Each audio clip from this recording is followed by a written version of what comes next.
Firman Tuhan mengatakan hari kiamat akan tiba.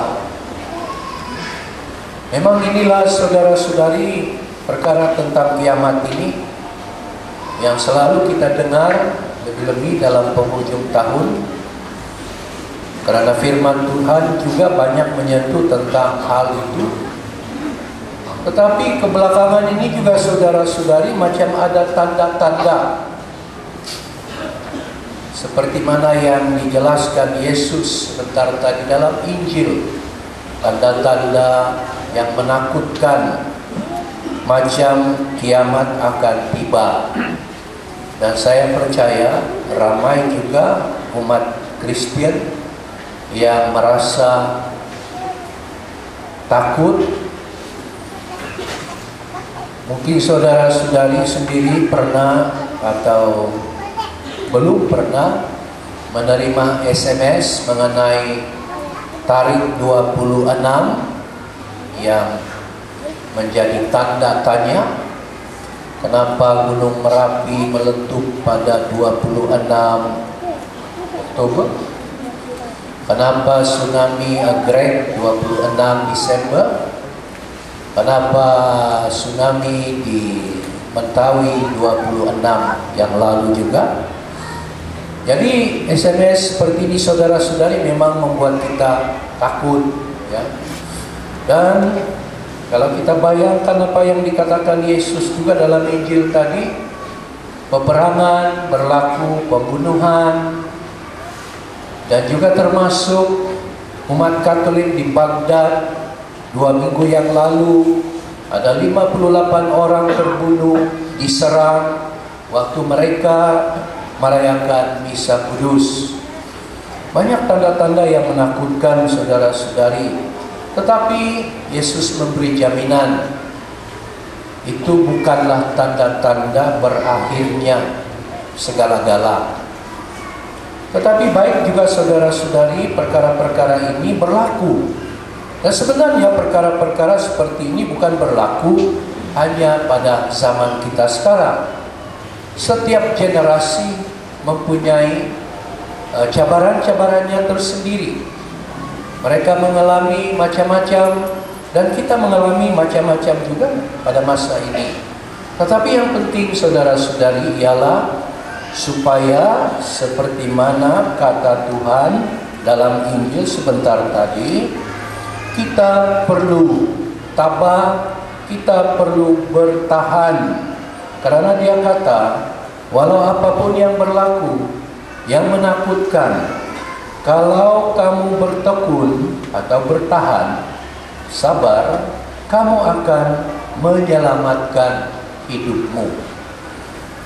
Jadi saudara-saudari, pesan dari Tuhan bagi kita ialah seperti mana kita selalu dengar pesannya dalam masa-masa seperti ini, ujung tahun ini, ialah berjaga-jagalah, ya. Berdoalah senantiasa supaya bila-bila masa kiamat kita itu datang, sama ada kematian kita sendiri atau benar-benar kiamat dunia, kita tidak tahu bila masanya, kita tetap dalam keadaan bersiap sedia, tidak kedapatan dalam keadaan yang tidak bersedia. Itulah yang penting. Saudara-saudari, selalu saya katakan, dan ini penting bagi kita semua, lebih-lebih dalam keluarga kita, yaitu membangun iman yang berkualiti. Iman sebenar saudara-saudari bagi kita bukanlah karena kita dibaptis begitu saja, mendapat nama Kristen, terdaftar nama kita dalam buku pembaptisan, dan begitu saja tiap hari Minggu mungkin kita setia juga datang ke gereja. Tidak cukup dengan itu saudara-saudari. Kita harus lebih memahami iman kita ini bersifat relasi pribadi yang akrab dengan Yesus. Itulah sifat iman yang perlu kita usahakan. Kita bersyukur hari ini anak-anak kita, saudara-saudara kita, melangkah maju lagi. Melalui komuni pertama ini, saudara-saudari, mereka bukan setakat menerima penyambutan begitu saja, tetapi mereka menerima pribadi Yesus dan terus membangun hubungan, relasi, persahabatan pribadi dengan Yesus, supaya iman mereka bersifat bertumbuh, ya, segar, berakar kepada Kristus, bersaksi dan bertahan, seperti mana kata Tuhan tadi. Inilah iman yang perlu ada dan perlu kita bangun. Dan tentu sekali tugas ataupun tanggung jawab pertama dan utama datangnya dari ibu bapa sendiri. Kenapa kita perlu membangun iman yang berkualiti? Bukan sedalam kulit, tetapi benar-benar seperti mana saya katakan tadi, iman yang berdasarkan hubungan, relasi pribadi dengan Yesus, yang berakar kepada Kristus, yang senantiasa segar, senantiasa bersaksi, senantiasa bertahan. Kenapa? Saya percaya saudara-saudari ibu bapa khususnya faham cabaran-cabaran yang begitu berat bagi kita pada masa ini, lebih-lebih anak-anak kita.